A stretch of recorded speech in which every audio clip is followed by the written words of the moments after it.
initially we just talked about distance, displacement. Till now we have kept acceleration out of our discussion. Now let's see what this thing is. I'm pretty sure you must know what acceleration is, but in case you don't know, I'll just give you the basic definition of acceleration.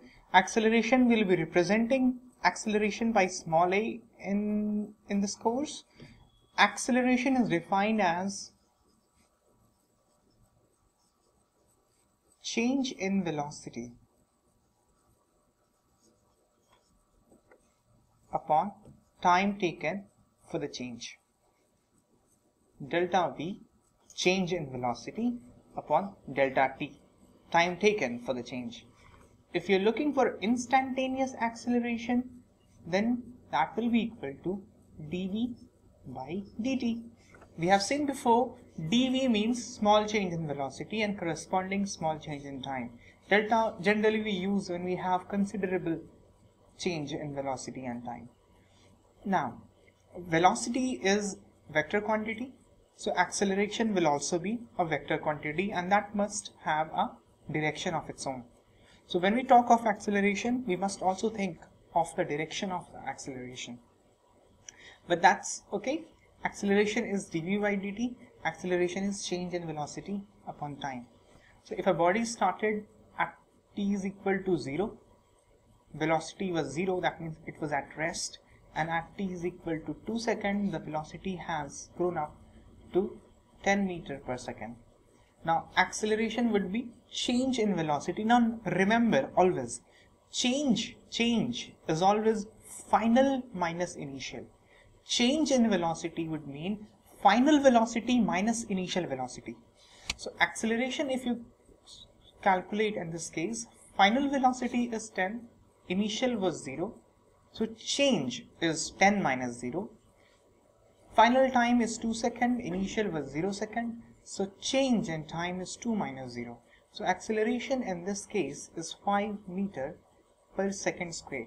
If you put the unit, this 10 and 0 would come with meter per second, and this 2 and 0 would come with second. That will make it meter per second square. So acceleration has unit of meter per second square, and that's how acceleration is defined. Okay, that's the basic. Now in context to our ongoing discussion, acceleration would be, instantaneous acceleration would be dV by dt.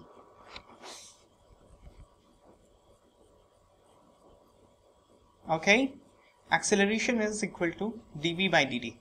Now, if you have an expression of acceleration as 2v plus 3, that this is acceleration, this is velocity.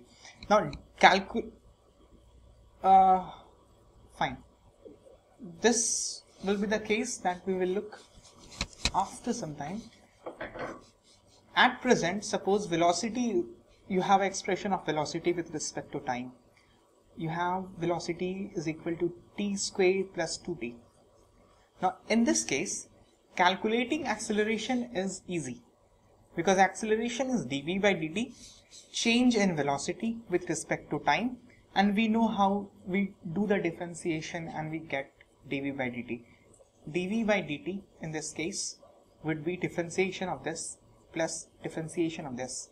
Differentiation of this is 2t plus differentiation of this is 2. So dV by dt is 2t plus 2. This differentiation, this polynomial type of differentiation we have learned. It's easy to apply here. So acceleration is easy to find. This is what acceleration is. 2t plus 2. It is simple.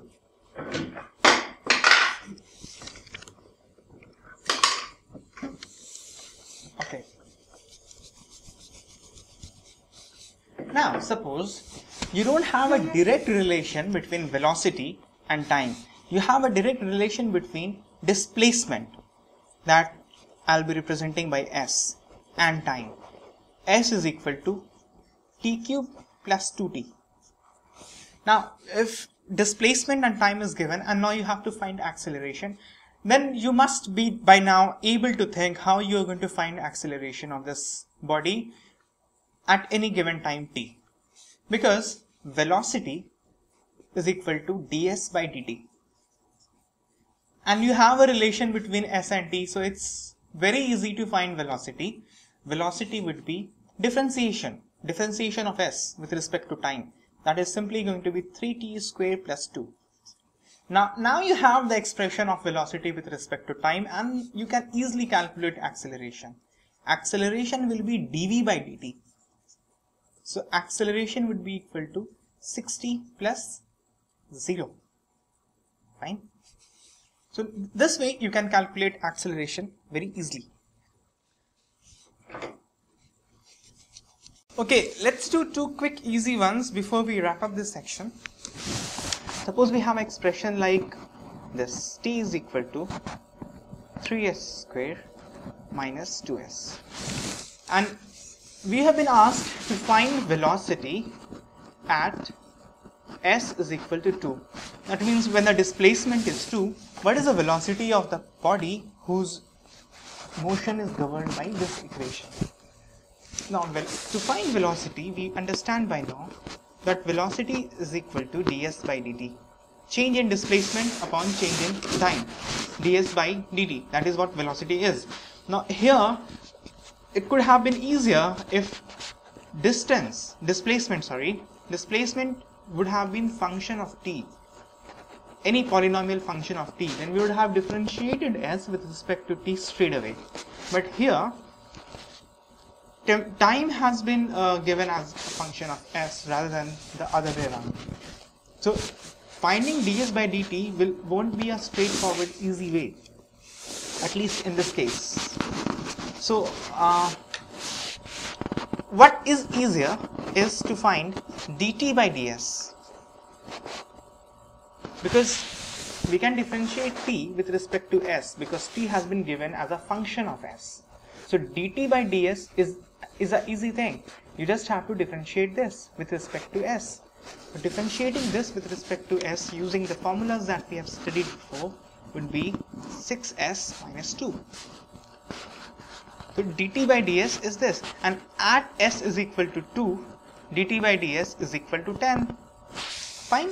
Now at this juncture, we'll learn one thing, that when we have our first differential, this kind of thing, when we are differentiating a function with respect to a independent variable, we call it a first differential. We'll see what is second differential and third differential, but for now this is first differential. When we have first differential, then the differential arithmetic is same as the normal arithmetic that we have. For example, if we have 5 by 2 into 2 by 5, we cancel these numbers, 2 with 2, 5 with 2, 5, and that comes out to be 1. So this cancellation kind of thing, that can be done with dt, ds, dy, dx, first differentials. For example, if we have dt by ds into ds by dt, then we can cancel dt, ds, ds. It is allowed. So the arithmetic is pretty much the same when we have the first differential. So by extension, dt by ds will be equal to 1 upon ds by dt, because dt by ds into ds by dt is equal to 1, because they cancels out. So dt by ds is the reciprocal of ds by dt. That is simple to understand. Okay, so now we can see what the velocity is. Velocity is ds by dt. ds by dt is 1 upon dt by ds, which we have already found to be 10. So ds by dt is 1 upon 10. So velocity when the displacement is 2 unit is 1 upon 10 units. Okay, this is important, and this will be very useful when we solve more questions, because the arithmetic, you can cancel it out, and ds by dt can be cancelled by dt by ds. ds by dt is the reciprocal of dt by ds. This is pretty useful thing that we have studied now.